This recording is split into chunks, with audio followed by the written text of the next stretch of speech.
Much, Mike. Allow me to also associate myself with the protocol already established. Your Excellency, the President, and everybody here. Today, it's an amazing day. I'm really excited as your governor to welcome AWS to Nairobi. We're grateful that you have decided to open this center in our beautiful city, the heart of the Silicon Savannah. Amazon needs no introduction. It is not only the largest technology company in the world, but it's also a household name.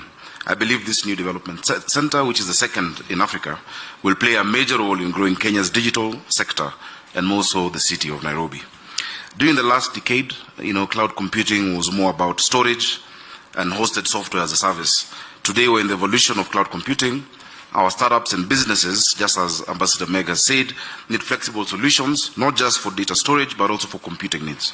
The AWS Compute provides businesses the opportunity to pay only for the resources that they require, and that's a real big plus for us.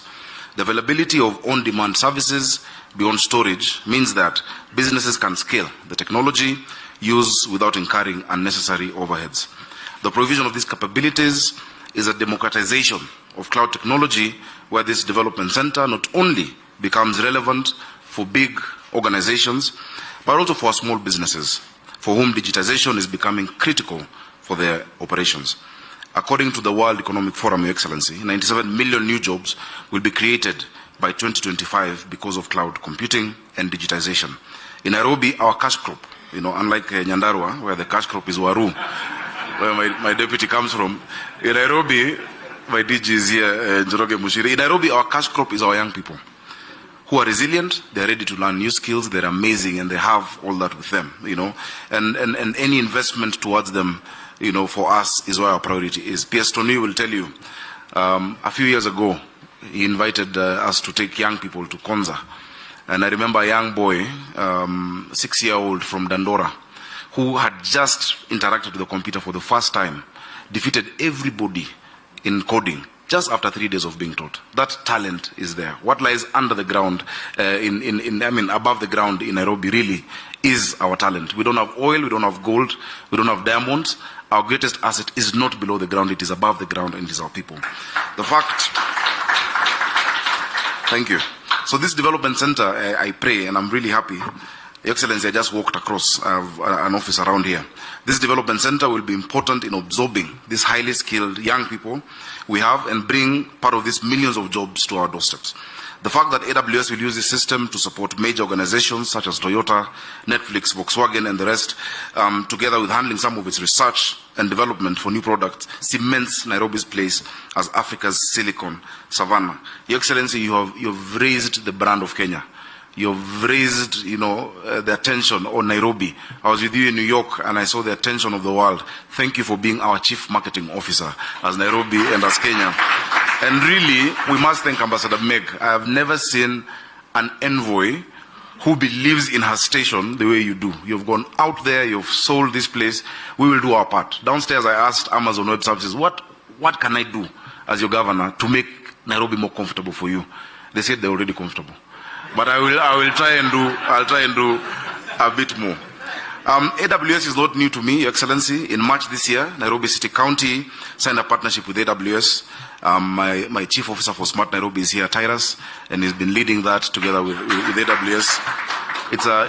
Tyrus Njoroge, thank you. It's a beneficial partnership that we have seen, that's seen the county receive 6 months worth of AWS cloud credits.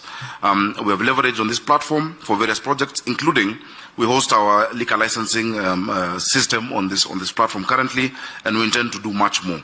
Through AWS, we've also co-created a citizen engagement and disaster reporting application, semana047.nairobi.go.ke, which we will launch very soon this month, because it is going to, we leverage on this platform as part of our El Nino preparedness, so people can report incidences and can get responses immediately from the county. Our efforts towards creating a city of order, dignity, hope and opportunity for all will be realized by largely through exploiting data for decision making. As Nairobi City County moves towards reinventing its operations with data in the quest to create a comprehensive and inclusive smart city, we invite AWS to work with us to realize this. Your Excellency, I'm not wearing 2 watches because I'm flashy. I'm flashy, but not because of wearing 2 watches. This watch here is our Tap to Eat school feeding application. All our children in Nairobi are wearing this watch. We're using technology. We know how many children are eating every day, the quantity of food they're taking, the content, and we can tell that they've paid through technology, and we want to use more of this technology in partnership with AWS. We believe that our partnership will help us achieve these ambitions. We don't take it for granted that you chose Nairobi. You could have chosen any other part of the continent. Thank you for being in Nairobi. We look forward to many more years of partnership with you, AWS, in supporting the county, local businesses, and creating job opportunities. Your Excellency, as I go to conclude, a few years ago when I was a senator for Nairobi,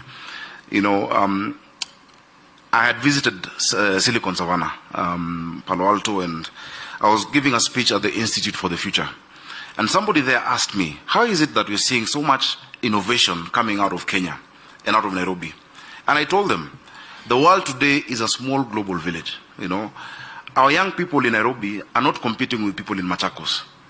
The technology, the tools that are available are the same.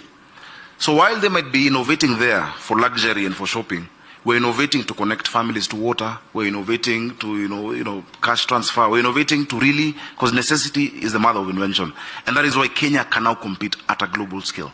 As we think about our education, and I'm glad you've spoken about the TVETs, etc., let us remember, those young people in Kisumu are not being trained to compete with young people in Nairobi, but with young people in Japan, with young people in Germany. We must give them those tools in their hands. And so in the Senate, I sat down, I looked for Twiga, I looked for Celilant, I looked for Sandy, I looked for these startups that were scaling. Twiga was, I think would have been our first unicorn in Kenya. And I asked them, what is it that government could do for you differently years before for you to get to where you are? And we came up with a startup bill.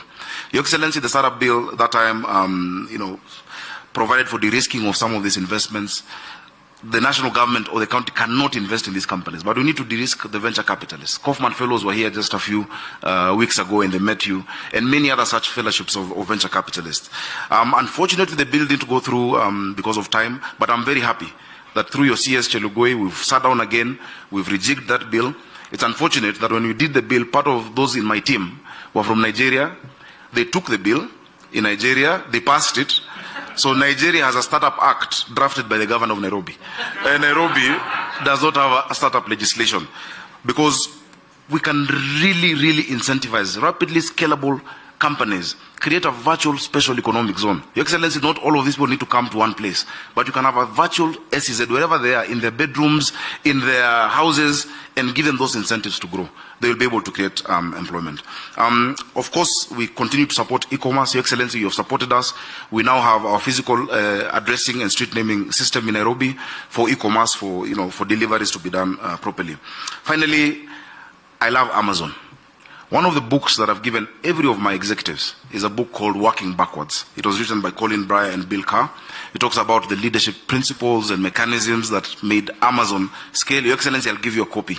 If you look at, not because you need it, you're doing really well, but it's interesting to see how the company grew, from a small operation to the biggest one of the biggest companies in the world, by just 14 leadership principles and their mechanisms, the cadences, the kind of meetings they have. And their first principle is 100% obsession with the customer. That is what we're doing in Nairobi. We're saying we must have 100% obsession with the customer, who is the person, the people of Nairobi, the Mwananchi. I'm sure it's a book you'll enjoy, because I know you really like reading and you read very quickly. So I'll bring it to you this evening, because I also need to see you again. Your Excellency, with those many remarks, Karibuni Nairobi, Amazon. We have a beautiful space. I love how you've done the office. The furniture is local. You're setting a great example for us, just really leveraging on what Kenya has to provide. Anything you ever require, I am right across the door. I'm available for you. Thank you, Excellency.